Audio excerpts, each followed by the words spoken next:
Hi, Teri here from Stamping Magic. Welcome back to my channel. Now today's project is a little bit different. It's a card, but I'm concentrating on these simple origami Christmas trees. The paper used comes from the latest In Colour Designer Series paper pack, which is 2022 to 24. The sentiment comes from the Brightest Glow stamp set. Now you can see that these trees are quite dimensional, but they do flatten out over time.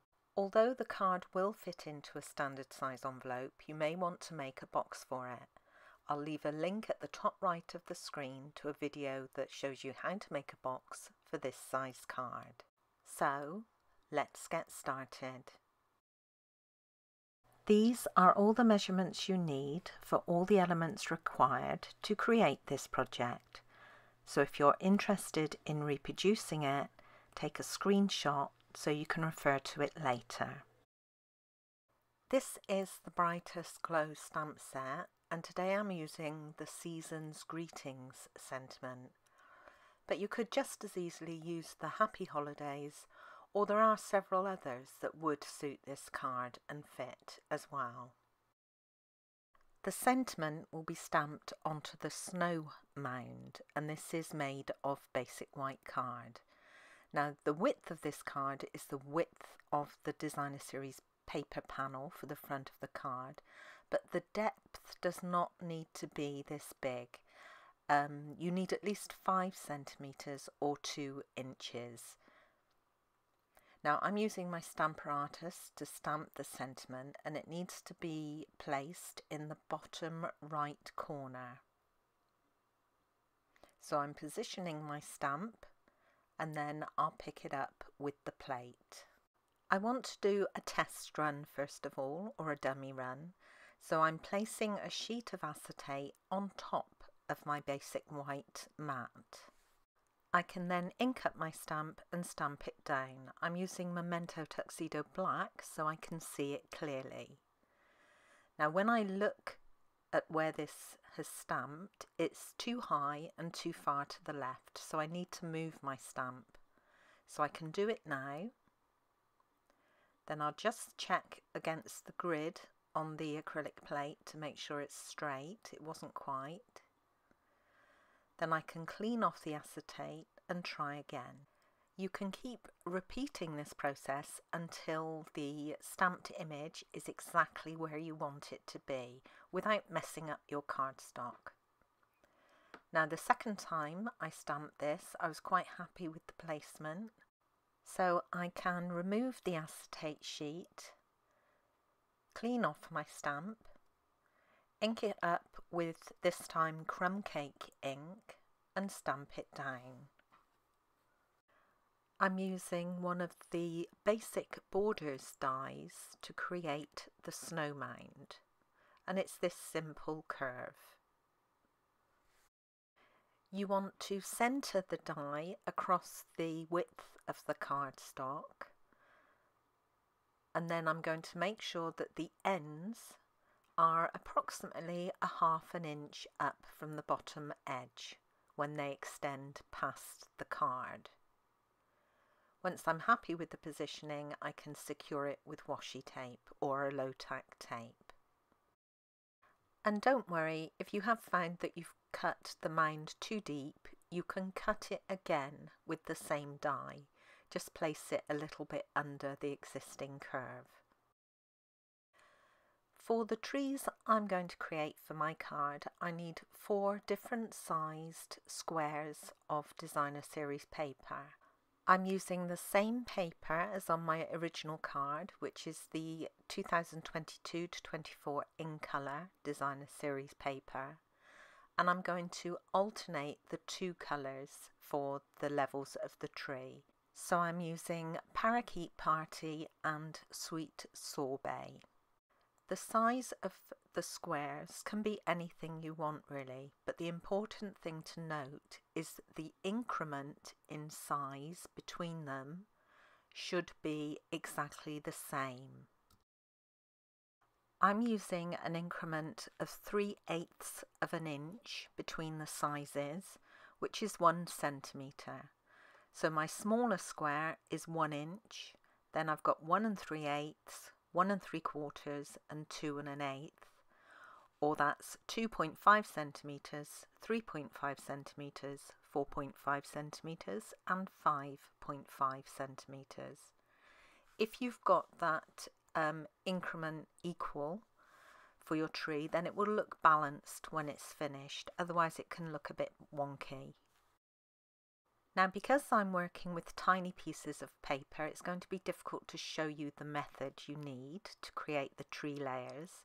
So I'm going to use a retired piece of some of the Simply Marvellous Designer Series paper, which is 6 inches square, to show you so you can see it clearly.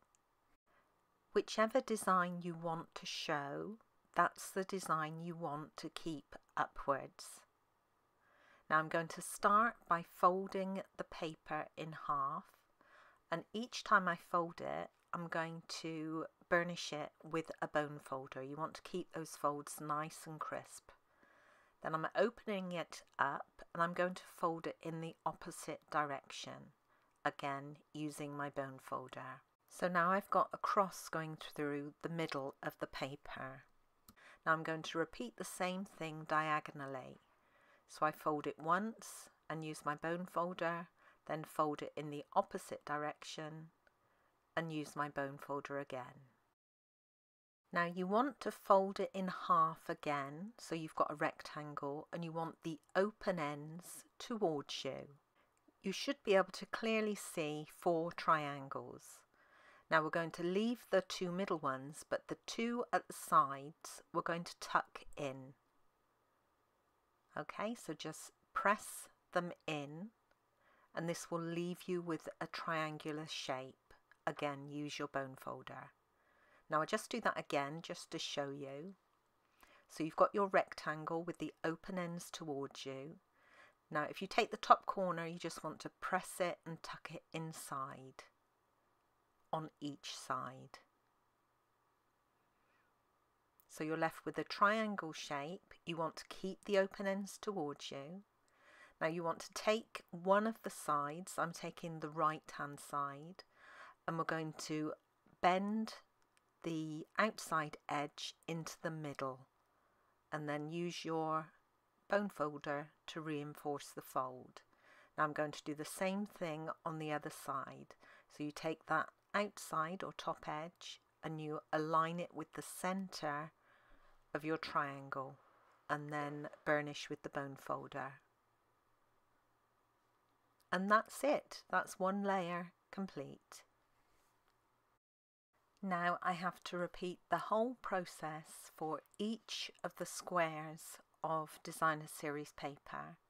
So that's 4 squares for each tree, and I'm going to place 2 trees on my card. You will see me doing all the layers required to complete one tree, and you'll see that as the squares get smaller it gets more fiddly to do.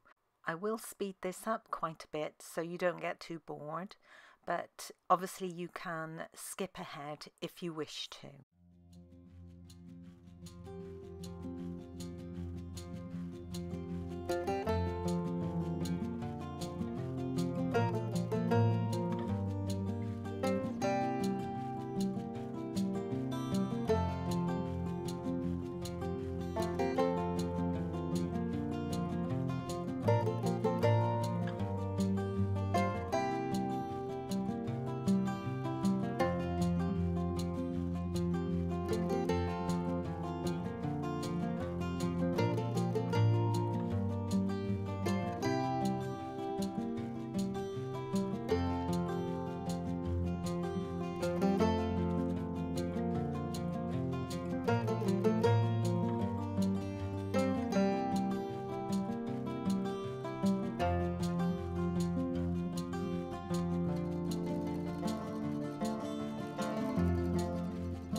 To create the trunks for the trees, I've got a strip of crumb cake card here, and I've embossed it, and I've used the Timber 3D embossing folder.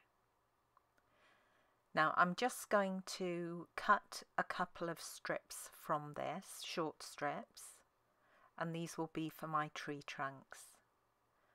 And you just make them as thick as you want them to be. I think mine were just a little bit over 1/4 of an inch wide, and they just happen to be about 1.5 inches long, but they don't need to be that long.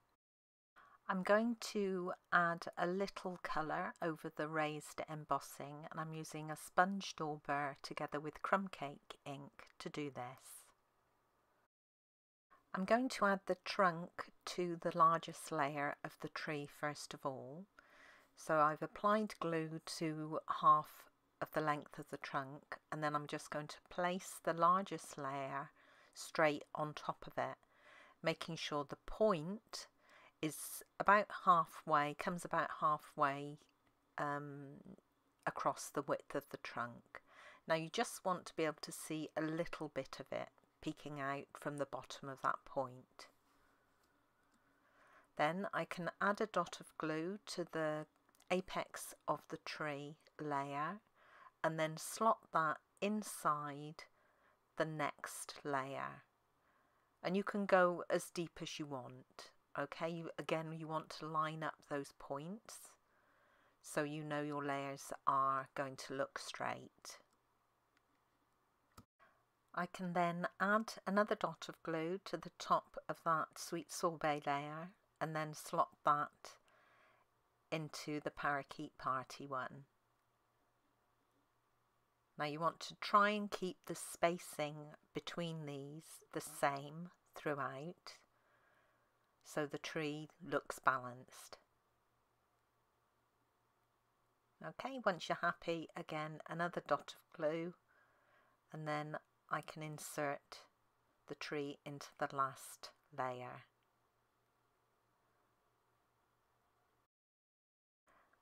And then you want to complete the second tree in exactly the same way.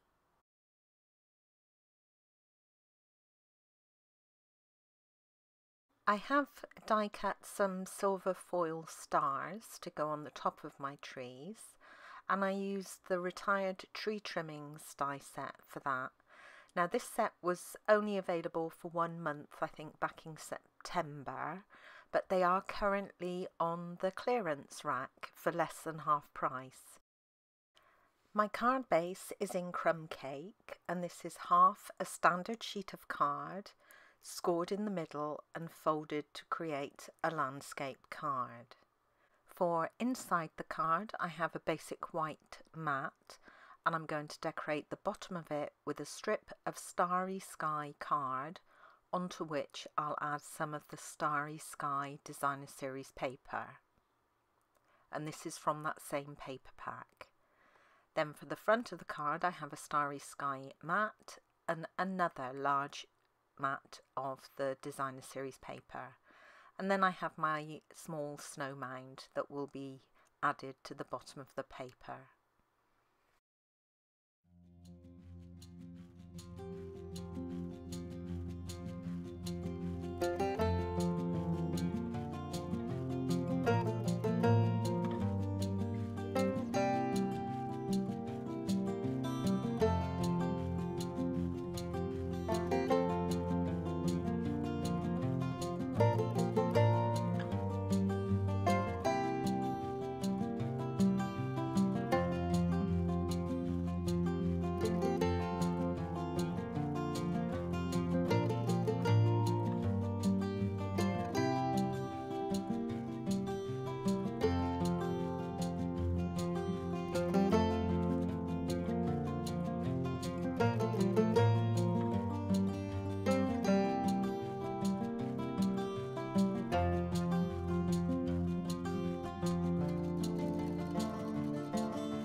And that's my card complete.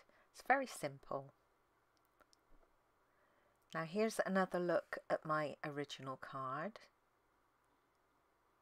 So I used a different colour paper here. This one is Orchid Oasis. Thank you for joining me today. I hope you enjoyed this project. If you did, please give it a thumbs up and don't forget to subscribe and hit that notifications bell so you don't miss out on any future videos. Bye for now.